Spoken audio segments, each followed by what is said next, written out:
1 सितंबर 1939 को शुरू होकर और 2 सितंबर 1945 तक 6 वर्षों तक चलने वाली सेकेंड वर्ल्ड वॉर मानवता का सबसे बड़ा और भयानक जंग था, जिसमें कुल 6 करोड़ लोगों की जान चली गई।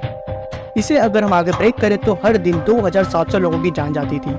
यह कोई कोरोना जैसे महामारी की वजह से जान जा रही है ऐसा नहीं था। इस जंग की वजह इंसान है और यह जान लेने वाला भी एक इंसान ही था। यह लड़ाई इतनी भयानक थी कि एक साथ एक शहर के 80,000 लोगों की जान चली जाती है और पोलैंड जैसे देश की 17% आबादी खत्म हो गई थी। उस समय जंग के आदेश दिए जा रहे थे राजनेताओं या फिर शासक द्वारा, लड़ा जा रहा था सैनिकों द्वारा और इसमें सबसे ज़्यादा सफर कर रहे थे वे थे आम नागरिक।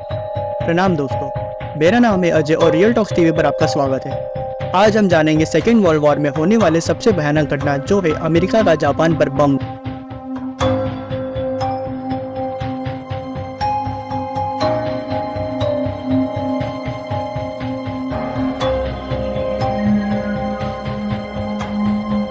वर्ल्ड वॉर 2 के समय अमेरिका के प्रेसिडेंट का नाम था फ्रैंकलिन डी रूजवेल्ट और इनकी मौत कुछ 12 अप्रैल 1945 को हुई थी।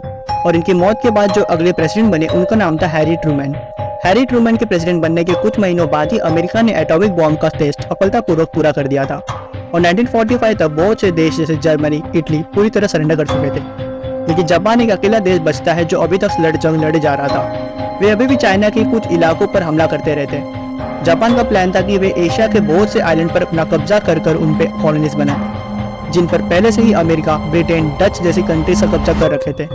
इसलिए वे उनकी सेना पर हमला करते रहते। कहा जाता है कि बॉम्ब की टेस्टिंग के बाद जो बॉम्ब बनाने वाले साइंटिस्ट थे उन्हें बॉम्ब की ताकत का अंदाजा था, लेकिन बॉम्ब से निकलने वाले रेडिएशन इंसानों पर किस तरह असर करेंगे इसकी जानकारी किसी के पास नहीं थी।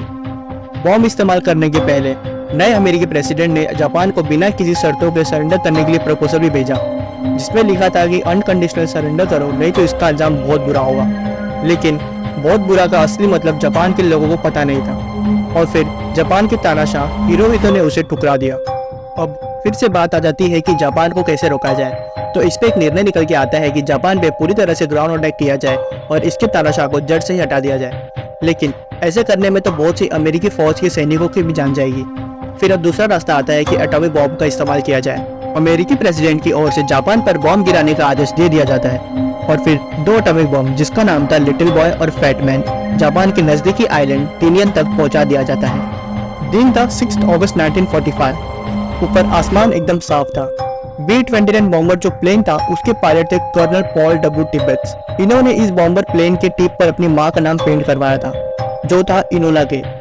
अब 7:15 पे वे अपने बेस से उड़ान भरते हैं हिरोशिमा की तरफ और ठीक 8:15 पे वे बॉम्ब रिलीज कर देते हैं।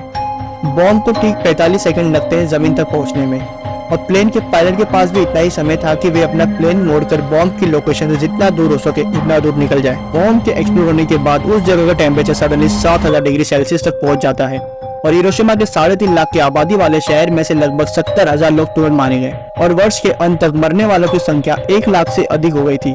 यहाँ का दृश्य इतना भयानक था कि मरने वालों की परछाई वहाँ की दीवारों पर छप गई थी, जिन्हें आप इन फोटोज पर देख सकते हैं। इस बॉम्बिंग के बाद अमेरिका में जश्न का माहौल था कि उनका एक इम्पोर्टेंट मिशन सक्सेसफुल हो गया। अमेरिका को यह भी लगा था कि बॉम्बिंग के बाद जापान सरेंडर कर देगा, लेकिन जो जापान का तानाशाह था हिरोहितो वो अभी भी सरेंडर नहीं करता है। अमेरिका देख रहा था कि जापान अभी भी सरेंडर करने के मूड में नहीं था, इसलिए वे 3 दिन बाद 9 अगस्त को दूसरा बॉम्ब जो कि पिछले वाले बॉम्ब से भी बड़ा था, इसलिए इसका नाम भी फैटमैन रखा गया था। सुबह 9:45 पे वे कोकुरा नाम की जापानीज सिटी पर गिराने के लिए निकलते हैं, लेकिन कोकुरा सिटी में वेदर क्लियर ना होने के कारण इस प्लेन का पायलट दक्षिण की तरफ मुड़ जाता है और अगली सिटी चूज करता है वो था नागासाकी। और फिर 11:02 पे वे नागासाकी पर बॉम्ब गिरा देते हैं और इस बॉम्ब के गिरने से 40,000 लोग तुरंत मारे गए। नागासाकी पर गिराए जाने वाले बॉम्ब हिरोशिमा से बड़ा था, लेकिन यहाँ मरने वाले लोगों की संख्या हिरोशिमा से कम थी। वे इसलिए नागासाकी में बहुत से पहाड़ थे, जिसकी वजह से बॉम्ब की गर्मी ज्यादा दूर तक नहीं जा सकी। इतने खतरनाक बॉम्बिंग के बाद जापान अब सरेंडर के लिए मान जाता है। हिरोशिमा की आधी आबादी खत्म हो गई थी।